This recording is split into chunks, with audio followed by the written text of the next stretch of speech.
Colmeiapodcast.com.br apresenta Verifica, o podcast da Lupa, a primeira agência de fact-checking do Brasil.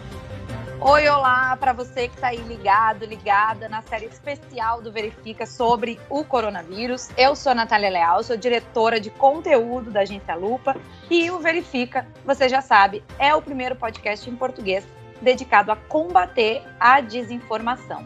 Aqui comigo nessa temporada do Verifica, como foi na primeira temporada e como sempre será, está o Gilberto Scofield Júnior, diretor de estratégias e negócios da Lupa. Toda semana, eu e o Gil passamos a limpo as informações em torno dessa pandemia e também trazemos várias dicas para você enfrentar melhor essa crise. E aí, Gil, tudo bem?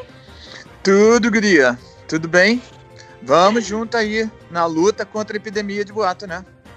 Olha, hoje a gente esclarece aquela história de que o governo teria suspendido a ajuda de R$600 aos desempregados e trabalhadores informais, viu?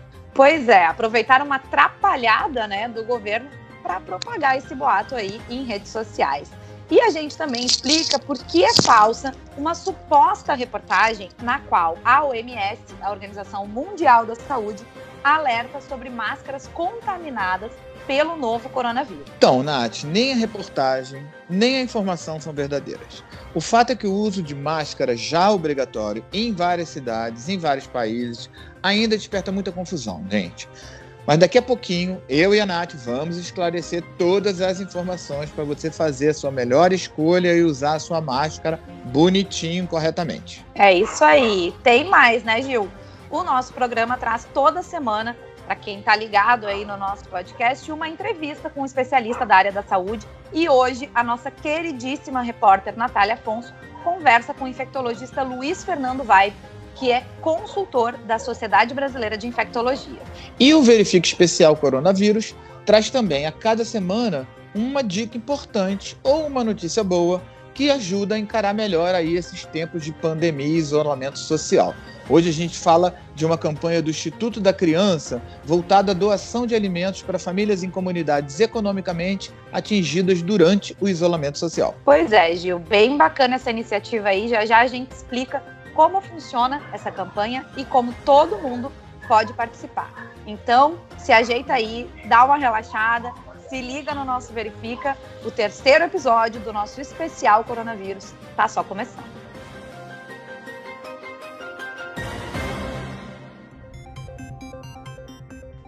Bom, na semana passada a gente abriu o Verifica, dando uma atualizada aí na situação do coronavírus no país, né? A gente grava o nosso podcast às terças-feiras, normalmente no fim da tarde. Eu tô aqui no Rio de Janeiro, o Gil tá em Teresópolis, né? Então, hoje é dia 28 de abril. A gente já passou aí de 2 meses do primeiro caso, né? Do primeiro registro de um paciente infectado pelo coronavírus aqui no Brasil. E nesse momento, segundo o Ministério da Saúde, o país tem cerca de 68 mil casos confirmados da doença e mais de 4.500 mortes pela Covid-19, que é a doença causada pelo novo coronavírus, né? Então, muito provavelmente, no momento em que você, nosso querido ouvinte, nossa querida ouvinte, estiver nos escutando, o Brasil deve estar perto dos 70 mil casos e das 5 mil mortes causadas pelo novo coronavírus, né? A duplicação dos casos e das mortes tem sido cada vez mais veloz aqui no nosso país. E junto com isso, né, Gil, infelizmente, segue forte a epidemia da desinformação, né? Infelizmente. Então, Nath, e boa parte dos boatos está relacionada também com a política. Agora, circula nas redes sociais um vídeo afirmando que o governo suspendeu, por falta de dinheiro, aquela ajuda emergencial de R$600 para o brasileiro que está desempregado ou trabalha sem carteira assinada, ou seja, na informalidade. Mas isso certamente não é verdadeiro, né? Não é verdadeiro, Gil. Na verdade, o auxílio ele não está suspenso, tá? Esse é mais um boato ligado à pandemia, um boato temerário, porque é um deboche, né, com relação aí aos mais de 12 milhões de brasileiros desempregados, os quase 40 milhões de trabalhadores informais que tem aí no nosso país, né? Pois é, Nath, isso de acordo com os registros oficiais do IBGE, porque na realidade esses números são ainda maiores. O fato é que a notícia da suspensão do auxílio, ela é falsa, né? Claro, a gente já disse aqui. Na verdade, o que aconteceu foi o seguinte: o governo havia anunciado na semana passada que anteciparia o pagamento da segunda parcela do auxílio, que estava aí programada para o dia 27 agora desse mês.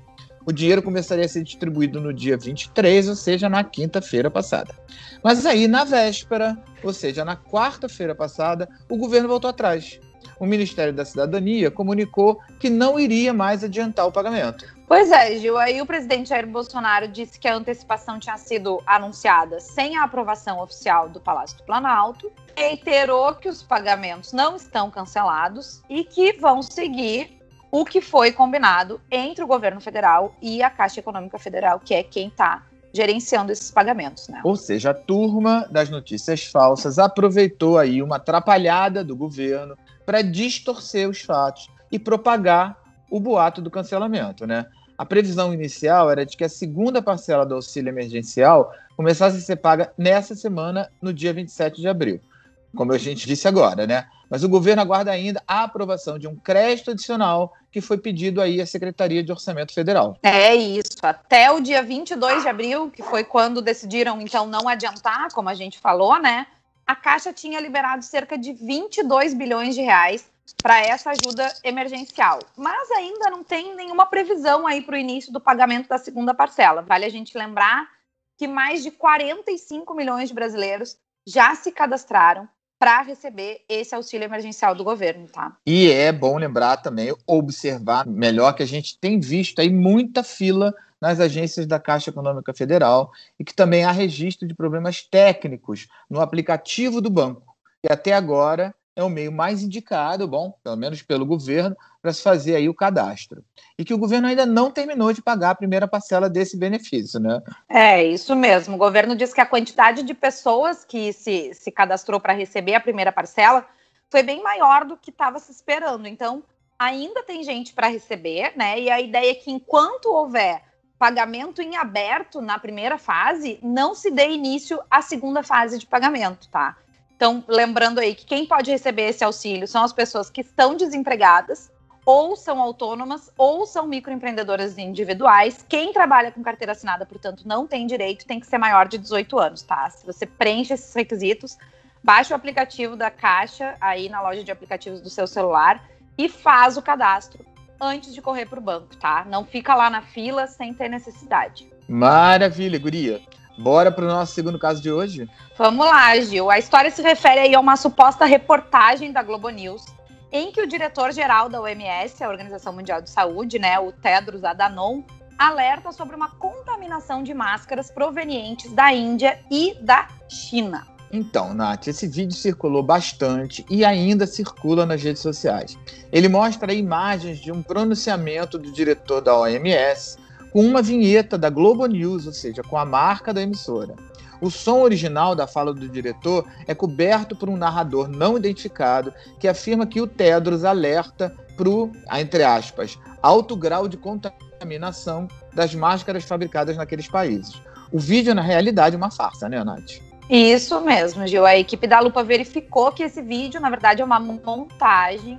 Nem a notícia, nem a reportagem são verdadeiras, como a gente falou antes, né? O OMS jamais fez qualquer alerta sobre máscaras contaminadas e tampouco a Globo News produziu esse conteúdo, tá? A fala do diretor-geral da OMS, que foi usada na montagem, ela se refere, na verdade, à disseminação do novo coronavírus nos países desenvolvidos, ou seja, não tem nada a ver com as máscaras. Aliás, as máscaras têm sido alvo de uma série de conteúdos falsos e distorcidos em redes sociais nos últimos dias, né? Pois é, o tema ainda desperta muita confusão, muita dúvida por aí. Por isso até, inclusive, que ele virou um dos temas do nosso Lupa na Ciência dessa semana, né?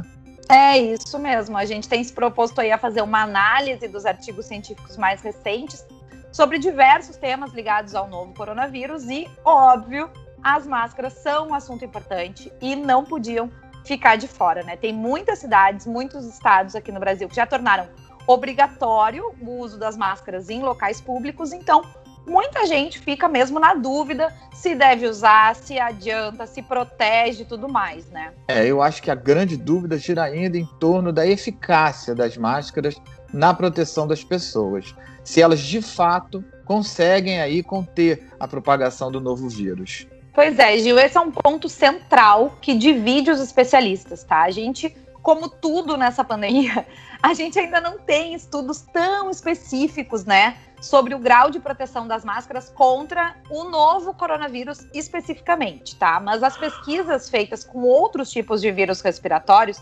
elas comprovam que as máscaras podem sim ser uma barreira bastante eficaz contra a disseminação do vírus. Ou seja, controvérsias à parte, é recomendado o uso de máscaras pela população em geral, certo? Certo, isso mesmo. E o pessoal aderiu de vez às máscaras, já virou até um comércio. Tem máscara de bichinho, tem máscara de florzinha, tem máscara com temas variados, né? A minha tem uma melancia. Ai, falei. Ai, que lindo! Eu encomendamos aqui em casa algumas com várias estampas diferentes. Estamos também só aguardando a chegada. Eu fiz uma na minha máquina de costura, tá? Mas ficou um caos, assim. Eu fiz da minha cabeça, sem molde nenhum. Ficou horrível, mas a gente ficou, né? Então, enquanto não chegam as máscaras oficiais, bem feitinhas, bonitinhas, a gente usa essa para sair na rua de máscara, né? Porque é importante a gente ressaltar que, independentemente do estilo da máscara, a eficácia contra o vírus depende também do correto manuseio dessa máscara e da combinação com outras medidas de proteção, né? Como o isolamento social e a famigerada higiene das mãos. Não pode deixar de fazer isso, tá? Ou seja, usar a máscara não anula a necessidade de se tomar outras medidas de proteção, certo? A gente tem visto as ruas mais cheias nesses últimos dias, então é importante reforçar. Alô, galera, o uso de máscara não dispensa o isolamento social. De jeito nenhum, não dispensa mesmo, não só para o coronavírus, tá? Para qualquer doença, as pesquisas sempre indicam que a máscara, né, é um meio de proteção que, mais uma vez, só funciona quando combinado com outras medidas de proteção. Bom, e quais são os cuidados na hora de escolher e usar a máscara? Olha, os especialistas, eles recomendam que as máscaras tenham pelo menos 2 camadas de tecido em bom estado e tem aí algumas opções desse tecido. Curiosamente, um que é bastante efetivo é o tecido do saco do aspirador de pó. Por favor, né, gente, sem uso, né? Não vamos usar o saco do aspirador de pó que a gente usou para passar na casa para fazer a máscara. Mas aquele tecido, que é, às vezes, aquele tecido não tecido, ele é bastante eficiente aí para fazer máscara. Quem quer fazer em casa, pega um molde para não ficar terrivelmente terrível igual ficou a minha, tá? Tem outros tecidos que também funcionam, principalmente aqueles que são compostos de poliéster e de algodão, e também as fronhas de tecido antimicrobiano. Gente, passado no ferro de Inhaçã. Quem diria que o saco do aspirador de pó iria virar máscara contra a pandemia? Ah, não. Bom, em relação ao uso da máscara, né?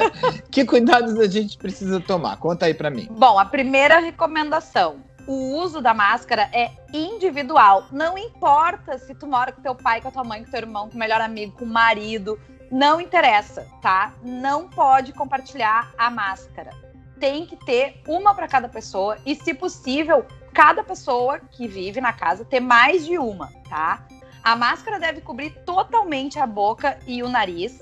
E, além disso, antes da gente colocar ela, a gente precisa lavar muito bem as mãos. Também tem que ter cuidado na hora de tirar. Tirar sempre pelo elástico. Não colocar a mão na parte que ficou protegendo o nariz e a boca. Nem fora, nem dentro, tá? Então, tira pelo elástico. Não faz nenhum contato com essa superfície que ficou em contato com o ar enquanto tu tava andando na rua, tá? E também é importante a gente separar. Chegou em casa, tirou a máscara, separa, de preferência uma sacola plástica, para poder fazer a higienização dessa máscara depois, tá? Pois é, lembrando que essa higienização também não deve ser feita junto com outras peças de roupa, né, Nath?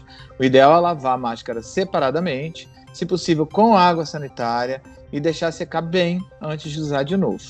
Se você que está nos ouvindo ainda tem alguma dúvida, entra lá no nosso site e lê o Lupa na Ciência completo para ficar bem por dentro desse tema. É isso aí, o nosso site, que é o www.lupa.news, e onde estão também todos os artigos do Lupa na Ciência. A gente já falou de medicamentos que estão sendo testados contra o coronavírus, a gente já falou da relação entre a Covid-19 e os pets, que a gente também mencionou no último episódio. Se você não ouviu, volta aí no seu tocador de podcast preferido e ouve. A gente já falou sobre as teorias em torno do surgimento desse vírus. Está muito legal essa seção do site e também esse projeto que a gente colocou no ar aí no meio da pandemia, né? Pois é, tá mesmo, e é um dos maiores sucessos mesmo. Entre as pessoas que eu conheço, todo mundo responde, acho o máximo. E eu acho interessante essa ideia de você traduzir um pouco essa linguagem acadêmica para uma linguagem um pouco mais acessível, né, pelas pessoas. Mas bem, agora quem chega para nos trazer um pouquinho mais de conhecimento é a nossa queridíssima repórter Natália Afonso, que toda semana esclarece dúvidas dos nossos ouvintes e leitores sobre a pandemia do novo coronavírus. Oi Gil, oi Nath. Bom, no episódio dessa semana vamos conversar com o infectologista Luiz Fernando Waibe. Ele é consultor da Sociedade Brasileira de Infectologia e também é médico do Hospital da PUC de Campinas. Muito obrigada por vir aqui conversar com a gente, Dr. Luiz. Eu que agradeço, Natália. Bom, em primeiro lugar, a gente sabe que portadores de doenças crônicas como a diabetes são considerados do grupo de risco da Covid-19, né? Essa doença, só para lembrar aqui, é causada pela produção insuficiente ou até a má absorção da insulina, que é o hormônio responsável por quebrar, né, as moléculas de glicose. E um ouvinte da Lupa perguntou por que os diabéticos são considerados grupo de risco. Qual é a relação entre a diabetes e a Covid-19? Bom, com relação à Covid-19, não tem uma relação direta, mas o diabetes ele atrapalha o desempenho do sistema imunológico, então é uma causa indireta. Também traz uma queda de performance circulatória e vários outros transtornos aí do metabolismo celular. Então, o efeito do diabetes, do sobrepeso, tudo isso, todas essas condições aí trazem efeito indireto sobre a performance do paciente numa infecção aguda. E o tipo de diabetes, se a pessoa é diabetes tipo 1 ou 2, faz alguma diferença nessa complicação? Não, nós não temos essa informação ainda. A gente sabe que a soma de fatores, ela também acrescenta gravidade, então nesse sentido, a pessoa que tem o diabetes tipo 2 tende a ser uma pessoa com sobrepeso ou obesa, e nesse sentido ela carrega daí 2 fatores de risco. Mas se um diabetes é pior do que o outro, isso ainda não está estabelecido. Bom, outra dúvida que chegou aqui pra gente é sobre o vírus SARS-CoV-2 que causa a Covid-19. Um ouvinte da Lupa está querendo saber se repelente mata o vírus. Existe algum estudo sobre esse assunto? Não existe esse efeito sobre repelentes matarem vírus. O repelente ele é útil na prevenção de infecções virais transmitidas por vetores, né? Então, no caso da dengue, por exemplo, a gente usa o repelente não para matar o vírus, mas para afastar o vetor, que é o mosquito. Mas com relação ao coronavírus, isso não tem nenhuma relação. A recomendação continua sendo, então, lavar a mão, né? A recomendação é distanciamento, né, mudar a rotina de toques, né, as pessoas no Brasil, principalmente, têm uma cultura de querer apertar a mão, de abraçar, né, de estar próximo das pessoas queridas, isso vai exigir um certo esforço. Proteção de vias respiratórias nesse momento, né, evitar de estar com a via respiratória, né, boca e nariz desprotegidos quando em público, evitar de levar a mão ao rosto enquanto em público, porque a gente pode tocar em superfícies de alto contato, né, contaminadas com vírus e levar isso ao rosto, e higienizar as mãos com frequência, principalmente depois de tocar nessas superfícies aí que eu mencionei. Acho que fica aí também para nossos ouvintes a recomendação. E outro ouvinte, ele perguntou o seguinte: quando o grupo de risco poderá sair do isolamento? Já existe alguma previsão? O que existe, Natália, é chutes, né, dos mais variados. Algumas pessoas fazem modelos matemáticos, né? A gente até brinca que o papel aceita tudo, então você tem uma porção de engenheiros aí, amigos meus, que estão em casa sem fazer nada na quarentena, estão brincando de fazer gráfico, né? E o gráfico aceita o número que você colocar, a estimativa que você colocar. Se você tentar replicar uma curva que é ocorrida no hemisfério norte e no hemisfério sul, você vai falhar miseravelmente, porque existe um fator que se chama sazonalidade. Não dá para você tentar replicar um fenômeno ocorrido num país do hemisfério norte no hemisfério sul, por mais parecido que seja o país, né? Porque o comportamento dos vírus de transmissão respiratória obedece aos períodos de frio e seca, né? A sazonalidade. Então, aqui no Brasil, a gente tipicamente tem um aumento dessas infecções de transmissão respiratória, as infecções virais, no período que vai do final de abril até o final de agosto, né? E isso acontece todo ano, né? Esse período, que é o período do nosso inverno, aqui no hemisfério sul, traz aí esse fenômeno junto. Então, é a época da influenza, que a gente vai vacinar, é a época que as meningites se transmitem com mais força, né? E todas as viroses respiratórias, rinovírus, vírus sincicial respiratório, bocavírus, muitos vírus, né? Que o pessoal até tira um sarro, né, dos médicos, que vai no pronto-socorro e tudo é virose. É virose porque é tudo mais ou menos parecido e acontece nessa época do ano. Então, esse bolo de vírus aí respiratórios que vão se transmitir agora, já estão circulando, mas vão se transmitir com mais força agora do final de abril até o final de agosto, começo de setembro. Esse bolo vai ter uma cobertura esse ano, né? Uma generosa cobertura de coronavírus. Então todo mundo correu se vacinar para a influenza, né? O governo antecipou essa vacinação, mas no final das contas a gente vai ter um vírus para o qual a população é largamente suscetível, nunca teve contato, historicamente falando, para o qual não existe vacina e as pessoas vão estar aí suscetíveis, né? Qualquer previsão com relação ao coronavírus, ao começo, ao pico, né, o famigerado pico, e ao fim dessa epidemia, tem que levar essa sazonalidade em conta. Então, o que eu diria para você é duas coisas. Primeiro, que o grande número de casos haverá até o mês de agosto. Isso é inevitável, porque é isso que acontece todo ano. O segundo fator é com relação ao isolamento. Eu acho que, para ser bem claro com você, a gente tem alguns conceitos aí a ser trabalhados, né? O primeiro é de distanciamento social. O distanciamento social, ele não vai a lugar nenhum, ele vai continuar onde ele está, até que a gente tenha uma vacina efetiva, certo? Então, mesmo que a gente volte a trabalhar, a gente vai voltar a trabalhar sob condições restritas, ou seja, com um certo distanciamento, evitando toque, intensificando a higiene de mãos e a ver como as coisas vão evoluir, mas eu acredito que até mesmo utilizando máscaras no ambiente de trabalho, né? Isso vai ser necessário.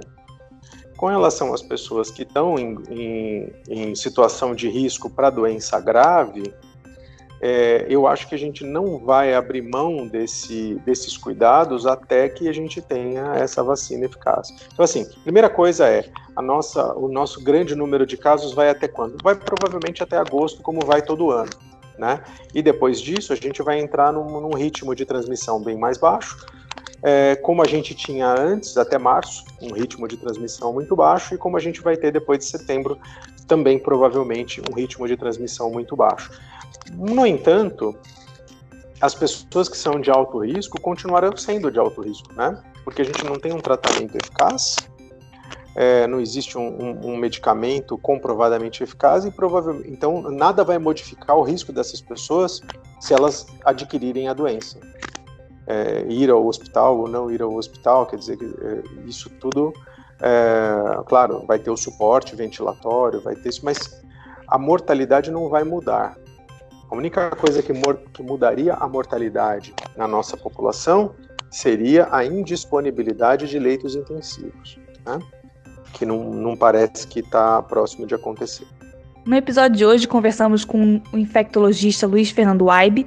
Ele é consultor da Sociedade Brasileira de Infectologia e médico do Hospital da PUC de Campinas. Muito obrigada por ter vindo aqui e tirado algumas dúvidas dos nossos leitores, Dr. Luiz. Sempre às ordens aí, obrigado pela oportunidade. E um ouvinte da Lupa também perguntou qual era a distância adequada para se manter de uma pessoa para outra.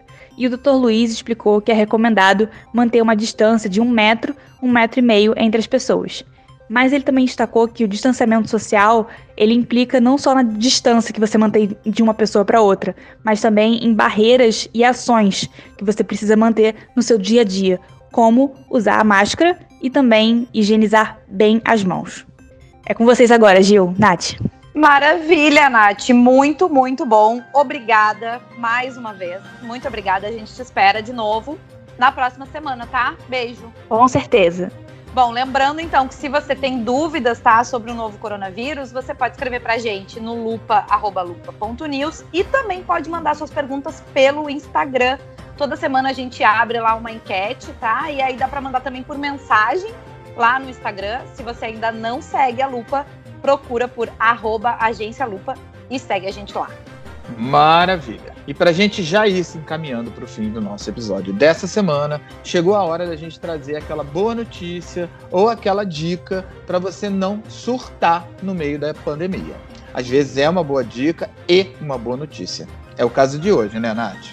Tem razão, Gil, é isso mesmo. Nessa semana, a gente quer convidar você que está aí nos ouvindo a conhecer a campanha Escolas por Todos. Essa campanha arrecada doações em dinheiro para fornecer cestas de alimentos a famílias de comunidades que estão sendo atingidas economicamente nesse cenário de pandemia. A iniciativa ela é do Instituto da Criança e conta também com outras entidades aí ligadas à educação. Todo mundo pode doar e toda doação faz diferença nessas horas, tá?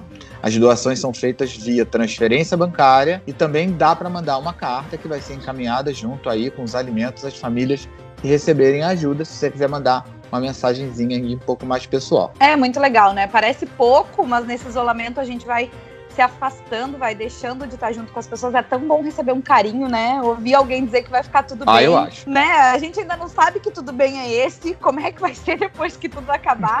Mas alguma coisa vai ficar, né? Então é bom a gente fazer esse carinho aí no coração. Acho fofo.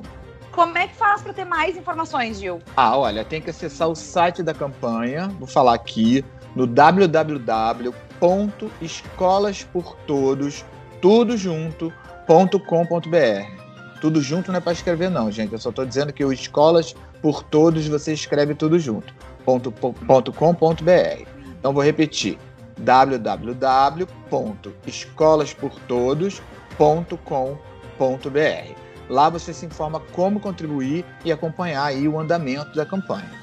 Maravilha, Gil. Ótima dica. Com essa maravilhosa dica, a gente encerra, então, o 3º episódio do Verifica Especial Coronavírus, nessa segunda temporada. Para você já saber, aí é uma temporada de 20 episódios, então a gente ainda vai se encontrar, né, em alguns episódios aí na frente. Você tá curtindo a temporada nova? Avalia lá o Verifica no seu tocador de podcasts favorito, tá? Onde você escuta, faz a avaliação lá ou manda uma mensagem pra gente também nas redes sociais. A Lupa, como eu sempre digo, tá no Facebook, tá no Twitter, tá no Instagram. A gente quer que você nos ouça, mas a gente também quer ouvir você, tá? Então, se tiver sugestões de checagem também, escreve pra gente lá no lupa@lupa.news ou preenche o formulário do Lupa aqui no site. E no site também pode se inscrever na nossa newsletter diária e especial sobre coronavírus. É um monte de coisa, né, Gil? Um monte, gente. Um monte de coisa. É isso aí, não tem desculpa nem para ficar na desinformação, nem para não fazer nada, nem para ficar entediado na quarentena. Tá?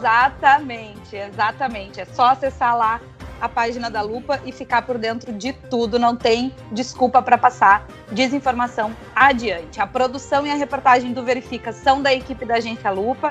O roteiro e a edição ficam por conta dos nossos parceiros do Colmeia Podcast, e essa segunda temporada do Verifica também conta com o apoio do Facebook e da International Fact Checking Network. Na semana que vem, a gente se encontra novamente, a gente se ouve novamente. Fiquem bem, fiquem em casa. Fique em casa, não fique em pânico. Um beijo, tchau. É isso aí, gente. Até semana que vem, fica todo mundo bem, viu? Beijo. Verifica, o podcast da Lupa, a primeira agência de fact-checking do Brasil. Uma produção colmeiapodcast.com.br. Colmeia Podcast, o rádio do seu tempo.